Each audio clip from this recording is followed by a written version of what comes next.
इस वक्त मैं मौजूद हूँ रोहतास जिले के करघर प्रखंड क्षेत्र के अररुआ के पैक्स गोदाम पर और हमारे साथ बातचीत करने के लिए अररुआ के पैक्स अध्यक्ष अमर सिंह कुशवाहा मौजूद हैं। और कुछ समस्या है पैक्स की खरीदारी को लेकर। सरकार के द्वारा पैक्स के द्वारा धान की खरीदारी के लिए बात तो कही जा रही है, लेकिन अभी तक जो पैक्स क्रय केंद्रों पर जो पैक्स अध्यक्ष है उनको अभी तक लक्ष्य नहीं दिया गया है। ऐसे में जो पैक्स अध्यक्ष है वो असमंजस में पड़े हुए हैं। और सबसे बड़ी चीज़ है कि हमारे क्षेत्र में अरवा और उसना को लेकर पैक्स के लोग पैक्स जो अध्यक्ष है वो काफ़ी परेशान रहते हैं। सरकार कहती है कि आप उसना चावल लाइए, लेकिन हमारे क्षेत्र में सबसे ज़्यादा जो लोग खाते हैं वो अरवा चावल खाते हैं। अगर बात करें अगर मिल की, तो मिल की भी जो संख्या है वो उसना चावल की बहुत कम है और इसको लेकर भी काफ़ी परेशानी होती है। इसी मुद्दे पर हमारे साथ बातचीत करने के लिए अमर प्रसाद कुशवाहा, इनसे हम बात करेंगे। जी अमर जी, सबसे पहले तो आपके चैनल के माध्यम से देखने वाले सभी श्रोताओं को हमारे तरफ से हार्दिक बधाई है। साथ ही साथ इस वर्ष 15 तारीख से जो खरीदारी का समय दिया गया है हम लोग को, इसमें 15 दिन तो पहले धान की कटिंग नहीं हुआ, समय 15 दिन इसी तरह बीत गया। इसके साथ फिर जब धान की कटिंग हुई तो हम लोग को लक्ष्य नहीं मिला तो अभी तक हम लोग क्रय नहीं कर पा रहे हैं। जब हमारे समिति को लक्ष्य मिलेगा और सीसी अलॉटमेंट होगा तभी ना हम लोग खरीदी करेंगे, तो अभी तक तो हम खरीदी नहीं कर पा रहे हैं। साथ ही साथ जब धान तैयार हुआ किसानों को, तो सभी किसान को धान आज के समय में खेत खलिहान में गिर रहा है, वो कितना दिन अगोरेगा। तो जब तक वो 2 दिन 4 दिन वेट किया और वो लोग अपना धान है जो लोकल मार्केट में बिचौलिए के हाथ में बेच रहे हैं, तो सब और लोकल मार्केट जो है आज के डेट में तेजी में है, इसलिए कोई किसान इंतजार पैक्स को नहीं कर रहा है। सब लोग अपना लोकल मार्केट में धान बेचने पर मजबूर है। अच्छा, अरवा और उसना को लेकर परेशानी होती है खास करके पैक्स अध्यक्षों, क्योंकि यहाँ पे जो उसना की मांग की जाती है, सरकार के द्वारा बोला जाता है पैक्स अध्यक्ष से कि आप उसना चावल हमें दीजिए, और उसना का जो मिल है, जो चावल के लिए मिल है, वो उसकी संख्या बहुत कम है। ऐसे में आप लोग किस तरह से इस परेशानी का सामना करते हैं?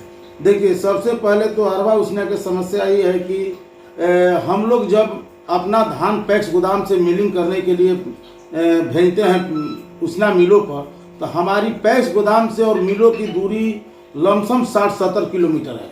तो हम लोग ट्रांसपोर्टिंग बहुत एवं खर्चा देना पड़ता है, जबकि उतना हम लोग को सरकार की तरफ से हम लोग को मिलता नहीं है। साथ ही साथ जब हम उन लोग के पास अगर अपना धान भेजते हैं मिलिंग करने के लिए, तो वो लोग जब हम 1 क्विंटल धान किसान से लेकर अगर भेजते हैं, तो वो लोग 1 क्विंटल 5 किलो यानी 5 किलो धान हमसे एक्स्ट्रा लेता है लोग। और साथ ही साथ सरकार जो अपना ये अथू बनाया है, आपको बता रहे हैं कि सरकार जो लॉट बनाया है वो लॉट 287 क्विंटल का है, और सरकार 2.5 क्विंटल हम लोग को 45 चावल पैक्स अध्यक्षों को देती है, जो जिसको उसको हम मिश्रण कर और CMR सेंटर पर ले जाने के लिए। लेकिन यहाँ उसना मिलरों द्वारा हम सभी पैक्सों को शोषण किया जा रहा है कि वो लोग 290 का और 2.5 क्विंटल मेरा भी चावल लिया, लेकिन मेरा चावल लेते हुए 290 का लॉट बनाकर हम लोग से हिसाब करता है। 290 का लॉट बनाकर वो लोग हमसे हिसाब करता है, तो हमारा वो तो 2.5 क्विंटल चावल तो मेरा हुआ ना, लेकिन वो लोग मेरा चावल का भी मतलब वजन अपने में जोड़ लेता है। तो 2.5 क्विंटल हर पर लॉट पर चावल भी लोग काटता है, प्लस 5 किलो एक्स्ट्रा धान हम लोग से लेता है। तो ये बताइए कि हम लोग किसान को कितना गर्दन काट कर उनके पास चौपाएं कि इसका भरपाई हो जाएगा। अच्छा, किसान बोलते हैं कि पैक्स अध्यक्ष के पास जब हम लोग धान लेकर जाते हैं तो उनके द्वारा कुछ नमी के हवाला देते हुए कुछ एक्स्ट्रा धान लिए जाते हैं। आखिर ये क्या सिस्टम है? देखिए, सरकार का जो नियमावली है वो 17% नमी तक धान लेने का है गोदाम पर, साफ सुथरा 17% नमी वाले धान। लेकिन रहा बात कि हम लोग के पंचायत में रहना है, गांव में रहना है, हर किसान को 17% नमी का धान नहीं पहुंच पाता है। तो अब बताइए कि वो सुखवाने के लिए कहीं खलिहान खेत आज के डेट में पसार के तो नहीं सुखवाएगा। वो लोग सीम धान भी रहता है, 18 रहता है, 19 रहता है, तो मेरे गोदाम पर लेकर चलाता है। तो हम लोग की मजबूरी हो जाती है उन लोगों को धान को उठाना, इसलिए कि हम लोग उन्हीं के बीच से चुन कर आए हैं। अब उन्हीं के मतलब समस्या को हम लोग नहीं देखेंगे तो फिर कौन देखेगा उनका। तो इसलिए हम लोग को मजबूरी होती है कि उन लोग को धान लेना तो अब रहा बात कि 17 के बाद जो सुखवन होता है, तो हम लोग कहते हैं कि भैया इसमें कुछ आप लोग एडजस्ट कर लीजिए, हम लोग मतलब मिला जुला कर उसी में हम लोग उन लोग को धान उतरवा लेते हैं। ऐसा नहीं है कि हम लोग लौटा देते हैं, लेकिन सरकार के लाइन गाइड के अनुसार चले तो 17 के बाद धान उनको वापस से करना है, लेकिन हम लोग वापस नहीं करते हैं, इसलिए कि किसान को भी समस्या को देखना हम लोग का कर्तव्य है।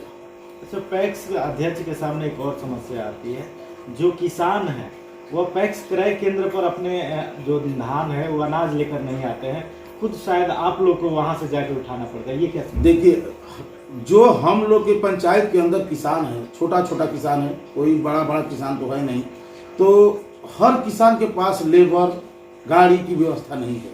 तो हम लोग ये काम करते हैं और उनकी समस्या को देखते हुए करते हैं कि हम लोग अपना लेबर और गाड़ी भेजकर उनके खेत और खलिहान से हम लोग धान उठा कर लाते हैं। ये जेन्युइन चीज़ है, ये किसान से पूछने की चीज़ है कि ये पैक्स अध्यक्ष ने ऐसा काम करते हैं कि नहीं करते हैं। हम लोग खुद अपना गाड़ी बोड़ा पलदार सब भेज कर उनके खलिहान से धान उठा कर ले आते हैं। जैसे कि हर किसान के पास न गाड़ी है न बोड़ा है, अगर जिसके पास खाद और बीज डालने के आज के डेट में पैसा नहीं है तो बोड़ा मार्केट से कहाँ से खरीद कर लाएगा। तो उनकी समस्या को समाधान करने के लिए हम लोग ये व्यवस्था करते हैं। अच्छा, ऐसा चर्चा होता है कि पैक्स में सबसे ज़्यादा भ्रष्टाचार है, कमीशन चैनल बाय चैनल बना हुआ, ऐसा कुछ है क्या? देखिए, ये तो अब कहने की आपके माइक पर कहने की जरूरत नहीं है, आज खुद समझते हैं कि मतलब सब सिस्टम बाय सिस्टम चलता है। तो अब विशेष अब इस पर टिप्पणी टिप्पणी हमसे मत कराइए, इसलिए कि सभी मेरे पदाधिकारी चाहे हर कुछ मतलब सब कोई के कंसल्ट में है, तो इस पर हम विशेष कुछ नहीं बोल पाए। लेकिन चलता है नहीं, अब इस बात को मत करवाइए हमसे, विशेष इस पर हम टिप्पणी टिप्पणी नहीं करेंगे। तो अभी हमारे साथ इस समय बातचीत के लिए शामिल थे अमर प्रसाद, पैक्स अध्यक्ष हैं, और करगहर प्रखंड क्षेत्र के जितने भी पैक्स अध्यक्ष हैं उनके अध्यक्ष भी हैं। अभी इनके अनुसार अभी जो पैक्स क्रय केंद्र पर खरीदारी में समस्या आ रही है और अभी तक सरकार के द्वारा लक्ष्य भी नहीं दिया गया है, जिसकी वजह से अभी पैक्स अध्यक्ष के बीच असमंजस बनी हुई है। आगे आखिर सरकार को इसमें निर्णय अभी तक क्यों नहीं ली, और अब आखिर जो बिचौलिए हैं उसका वो फायदा उठा रहे हैं। अब स्थिति यह है कि जो गरीब हैं, मजदूर हैं, इस तरह के तबके बड़े किसानों को छोड़कर अगर छोटे किसानों की अगर बात करें तो वो अपने अनाज को औने पौने दाम में बिचौलियों को बेचने के मजबूर हैं, और सरकार का जो लक्ष्य है जो कि पैक्स क्रय केंद्र पर खरीदारी करना, वो धीरे धीरे वो लीपापोती का विषय बनते जा रहा है। रोहतास के करगहर के अररुआ से मैं रवि वर्मा।